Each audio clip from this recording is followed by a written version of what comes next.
Il reintegro dei medici e dei sanitari Novax in corsia, la cronica mancanza degli infermieri, la fuga dal posto pubblico, insomma ce n'è per tutti i colori in questa puntata di Screenshot, la prima della settimana, e ne parliamo stasera con Stefano Giglio, presidente dell'OPI Udine, sarebbe Ordine e Professioni Infermieristiche se non sbaglio. Sì, buonasera. Buonasera a lei Giglio, grazie per essere venuto a trovarci. Partiamo proprio dalla questione del reintegro dei Novax, se questo provvedimento è giusto o sbagliato, provvedimento appunto da parte del governo che appena insediato insomma, ha cercato subito di far capire le proprie idee, almeno sul fronte Covid. Giglio, vi ha colto di sorpresa questo? Ma diciamo che nell'aria c'era qualche sentore, qualcosa che sarebbe cambiato nel giro di qualche settimana. Sicuramente forse ci ha tolto un po' di problemi, se li dobbiamo vedere dal punto di vista organizzativo, operativo, perché questa scadenza sarebbe poi arrivata alla fine dell'anno e quindi a ridosso proprio anche delle festività, di tutta una serie di difficoltà organizzative che la macchina burocratica amministrativa della pubblica amministrazione avrebbe sicuramente incontrato.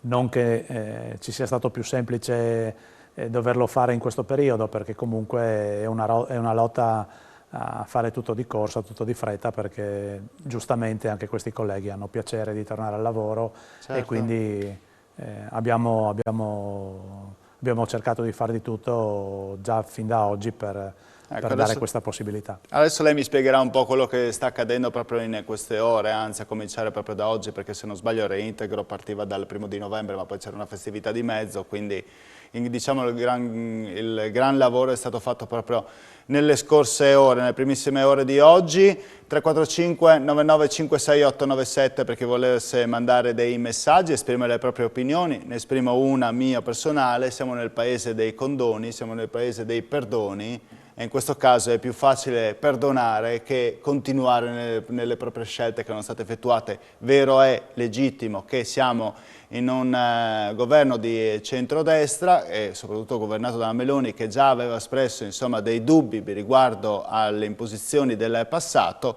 però è anche vero insomma, che queste persone adesso torneranno tranquillamente in corsia e magari quel 97-98% dice ah vabbè, io a che pro ho fatto il vaccino? È un tema molto difficile, anche sicuramente molto scivoloso, perché come la si pensa, come la si interpreta, sicuramente si rischia comunque di non accontentare tutto il popolo, e su questo non c'è dubbio. È vero che la situazione è profondamente cambiata rispetto a qualche semestre fa, anche se è pur vero che non abbiamo del tutto sconfitto questo virus, e quindi siamo in una situazione ancora sicuramente molto borderline, dove siamo alle porte sicuramente con un altro rischio molto importante, che è quello dell'influenza, che sicuramente non abbiamo visto per 2 anni, ma che sicuramente in questo periodo probabilmente farà di nuovo parlare di sé. Il tema se sia stato giusto o sbagliato è un tema anche questo molto difficile. Sicuramente dal nostro punto di vista, per quello che posso dire io, per il punto di osservazione che ho per il territorio della provincia di Udine, noi rappresentiamo oltre 4.200 infermieri e oggi abbiamo diciamo così, dato l'avvio e almeno comunicato a tutti i datori di lavoro e a tutte le aziende il fatto che 117 professionisti che erano attualmente sospesi sono stati reintegrati.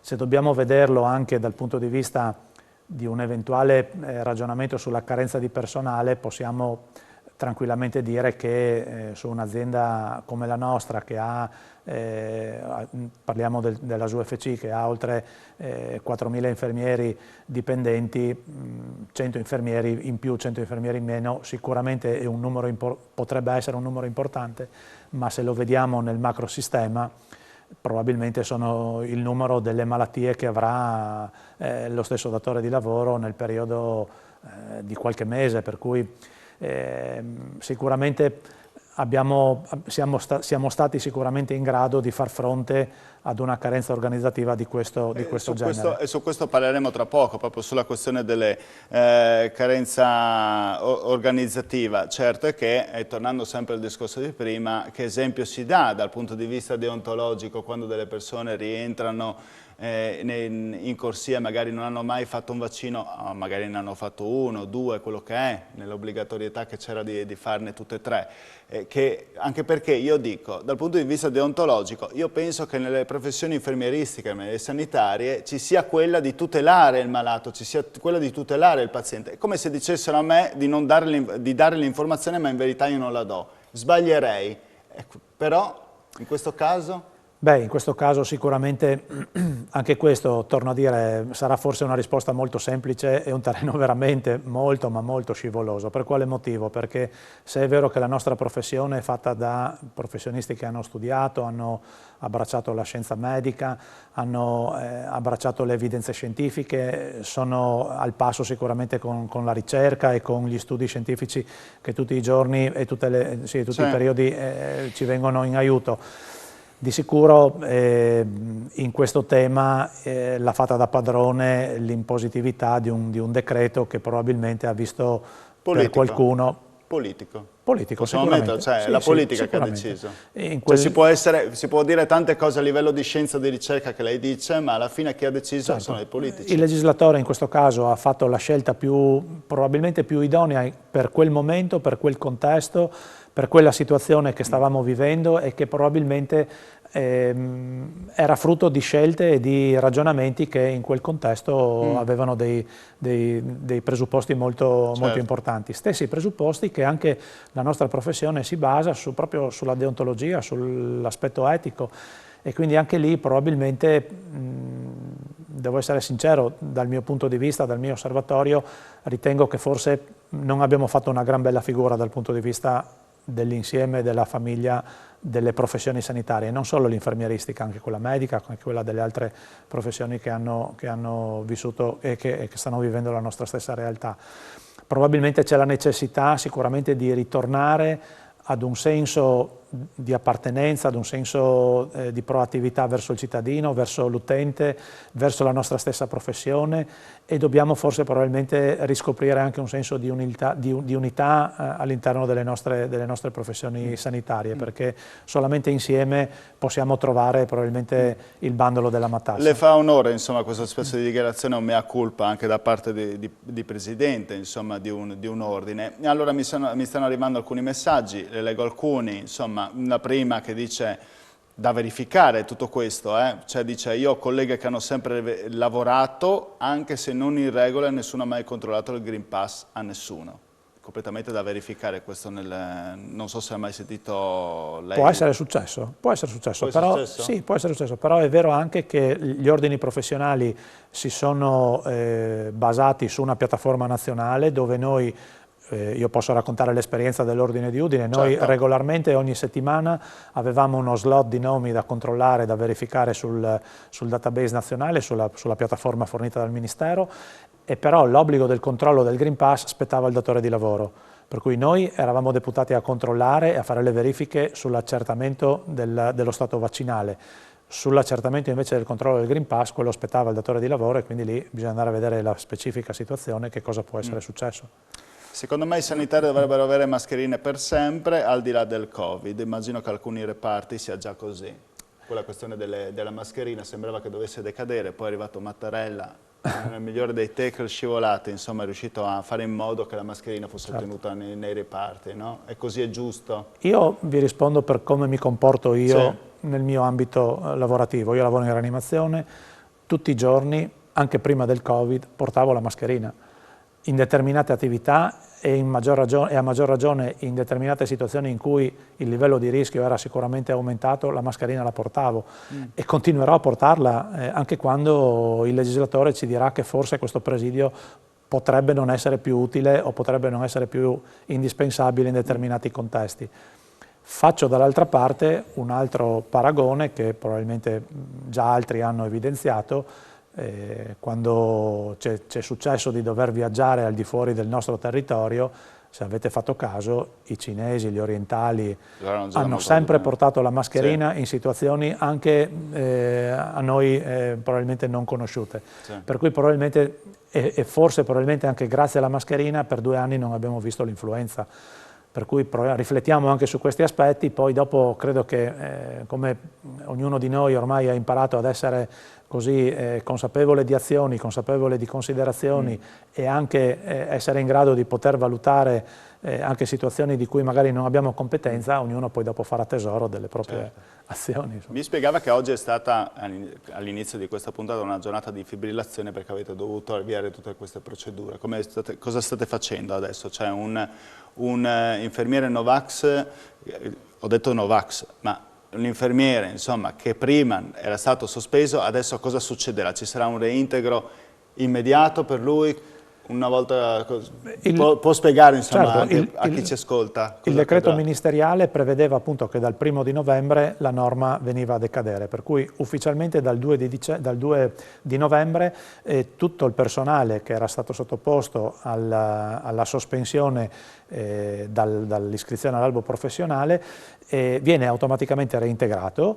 Adesso stamattina noi abbiamo comunicato per tutti i nostri infermieri sospesi a tutti i loro datori di lavoro e ovviamente per i liberi professionisti a loro direttamente il provvedimento di termine della sospensione, quindi automaticamente la loro posizione sull'albo nazionale ritorna così con un termine molto semplice da semaforo verde e automaticamente sono autorizzati a ritornare ai loro ambiti lavorativi.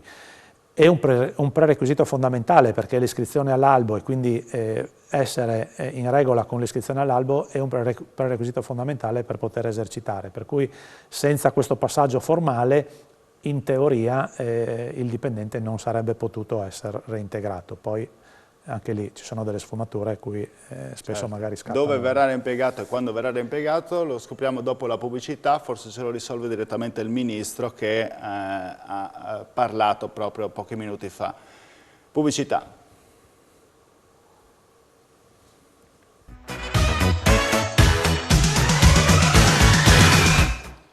Eccoci nuovamente dopo la pubblicità per questa puntata di Screenshot in cui parliamo di medicina, parliamo di salute, parliamo del reintegro dei sanitari Novax nelle corsie. Lo facciamo insieme al presidente dell'Ordine Professioni Infermieristiche di Udine, Stefano Giglio, qui al mio fianco. Vi dicevo prima della pubblicità di come ha parlato proprio in questi ultimi minuti il Ministro della Salute per quanto riguarda il reintegro di questo personale. Magari lo vediamo attraverso il link collegandoci con Repubblica, in cui si dice come questo reintegro verrà affidato alle direzioni sanitarie che decideranno dove dovranno lavorare medici e infermieri Novax. Promette anche più soldi per medici, leggo nel sottotitolo.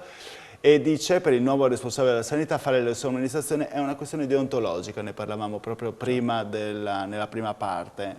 Giusto, no? Questo di reintegrare, saranno le direzioni sanitarie a dover decidere, ma se c'è necessità mi viene da pensare che verranno riutilizzate dove erano prima. Probabilmente sì, nel senso che in questo momento c'è sicuramente una gran necessità di competenze e ovviamente il professionista che è stato, diciamo così, allontanato dalla sua unità operativa in un certo senso vedrebbe un po' la necessità di doversi riformare in un altro ambito, in un'altra unità operativa, però è vero anche che il dipendente è proprio alle dipendenze del suo datore di lavoro, che ne ha la facoltà eventualmente di reintegrarlo nello stesso posto, nella stessa unità operativa da dove è stato diciamo così, allontanato, come potrebbe tranquillamente anche ricollocarlo in un'altra unità operativa. Per cui in questo momento mi verrebbe da pensare che sicuramente la situazione più semplice sarebbe quella di ricollocarlo nella propria unità operativa proprio in virtù delle competenze, della facilità di reinserimento, delle attività che vengono svolte e quindi di tutte le procedure che sono sicuramente già interiorizzate. Diversamente dovrebbe fare comunque un barlume di periodo di introduzione, ma comunque è facoltà proprio del datore di lavoro scegliere dove reintegrarlo. Perché parlavo prima di mancanza di operatori e della necessità probabilmente di poterli reimplegare dove prima erano stati sospesi? Perché ho letto con una certa curiosità quello che oggi ha affermato anche il presidente, il governatore del Veneto, Luca Zaia, proprio sul Gazzettino. Magari ci colleghiamo direttamente col sito del Gazzettino, lo chiedo alla regia, perché lui dice: non rinnego niente, ma siamo senza dottori che curino i pazienti, cioè della serie, sì, è successo quel che è successo, quindi io non rinnego il fatto di aver fatto lotta contro i Novax, però in questo momento c'è necessità di doverli reimpiegare a questo punto, lui lo dice proprio nel seguito dell'articolo. E questa cronicità, la mancanza cronica, spinge a dover avere fame, insomma, di infermieri proprio in questo momento. Così tanta fame che ho letto poi in questi giorni come rianimatori, anestesisti, gli stessi infermieri stiano per decidere di bloccare gli straordinari perché gli è stato chiesto così tanti straordinari che non sono stati pagati che loro dicono no, basta, perché noi siamo allo stremo. Succede questo in questo momento. Succede anche questo, in effetti il tema del personale, della carenza del personale, delle risorse è un tema veramente molto, molto importante, ma non è un tema di adesso, è un tema risale dagli ultimi 2 anni. Ma della notte dei tempi, diciamo, perché siamo sempre stati in carenza di risorse operative. Quanti ne servirebbero? La federazione stima che, la nostra federazione nazionale stima che se adesso, in questo momento, sul territorio nazionale ci fossero 60.000 infermieri in più, riusciremmo a mettere in ordine tutti quanti gli organici, ma 60.000 infermieri sono un numero improponibile. Teniamo conto che solamente nel nostro territorio dove si svolge la formazione per quanto riguarda l'Università di Udine di Pordenone, il 26 di Udine di Pordenone, fra 2 settimane usciranno 117 infermieri, che sono una goccia in un mare, in un mare veramente infinito. E allora credo che il tema delle risorse, sia dal punto di vista di personale, sia dal punto di vista dei medici che dal punto di vista degli infermieri, ma anche delle altre professioni, debba trovare soluzione in una revisione totale delle organizzazioni, perché solamente mettendo mano ad una rivisitazione di quello che è la nostra attività quotidiana, sia dal punto di vista dell'ordinario che anche dell'emergenza-urgenza, si possa trovare una sintesi sicuramente diversa. In questo momento c'è la necessità di rivedere percorsi, di rivedere procedure, di rivedere responsabilità, di rivedere anche banali aspetti di innovazione che altri stati europei per esempio hanno già portato avanti, come la Spagna, dove ad esempio la prescrizione di farmaci semplici, di presidi di lungo utilizzo, viene svolta dagli infermieri, cosa che in questo momento sta mettendo in difficoltà per esempio tanti medici di base che vedono ingolfarsi i propri ambulatori di persone che hanno necessità di prescrizioni o di richieste di presidi che tante volte il medico di medicina generale neanche non conosce, neanche non ha mai maneggiato, però li deve prescrivere. Ausili, un letto articolato, un tripode. Ci sarebbe la necessità su tanti percorsi di innovare alcune procedure per far sì che non siano blindate a determinate situazioni che in questo momento però ingessano un sistema.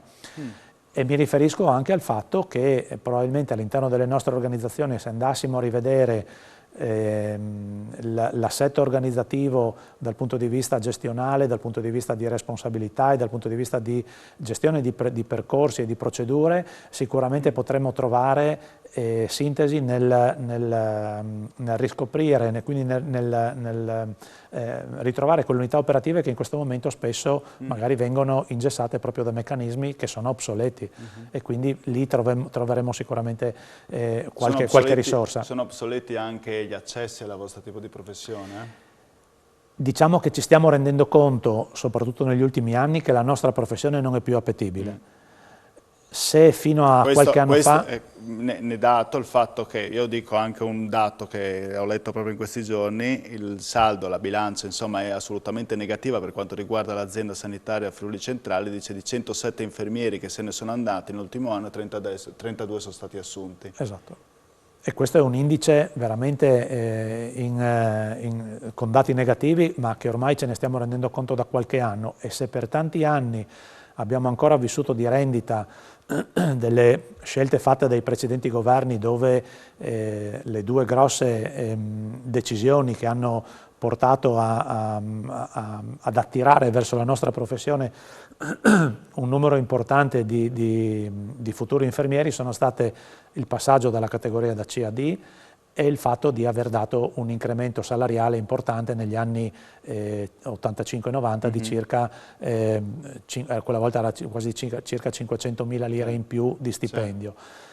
Abbiamo terminato quelle risorse lì, ormai non siamo più attrattivi, l'infermiere non ha più voglia di farlo quasi nessuno perché è una professione che richiede sacrifici, lavoro su turni, festivi, notti, qualsiasi giorno della settimana ormai diventa... Non sta dando un grande spot. No, è vero, però purtroppo...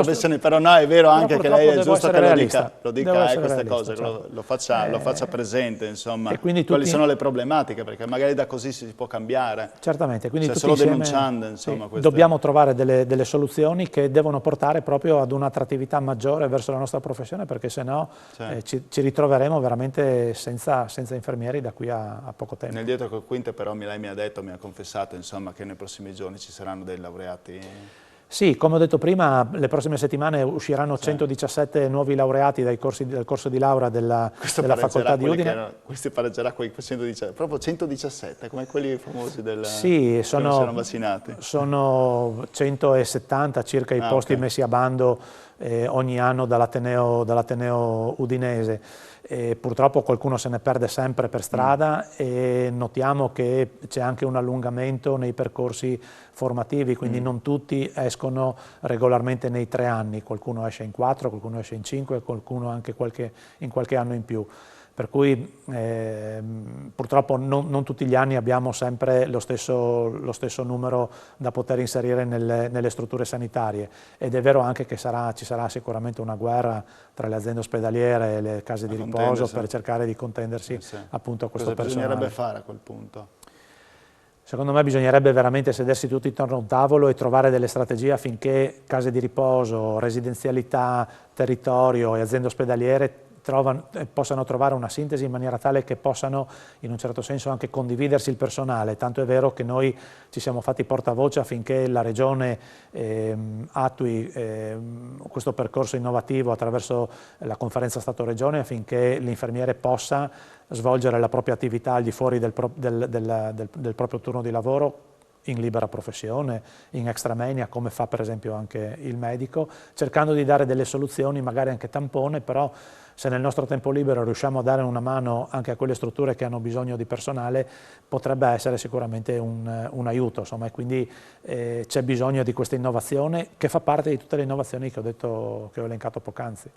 Bene, io la ringrazio Giglio per essere venuto a trovarsi in trasmissione e le auguro, faccio in bocca al lupo, insomma, soprattutto in questi giorni, che immagino sia anche per le procedure non sia così semplice, insomma, poter dare e soddisfare dopo direttamente le richieste che arrivano anche direttamente da questi sanitari che torneranno al lavoro e far coincidere anche con le esigenze delle varie aziende ospedaliere. Grazie a voi per l'invito e speriamo di essere al passo con tutte le esigenze normative e legislative del tempo. Bene, grazie a Stefano Giglio, grazie anche a voi telespettatori che ci seguite. Domani torna un'altra puntata di Screenshot, come sempre, 19:45. Arrivederci.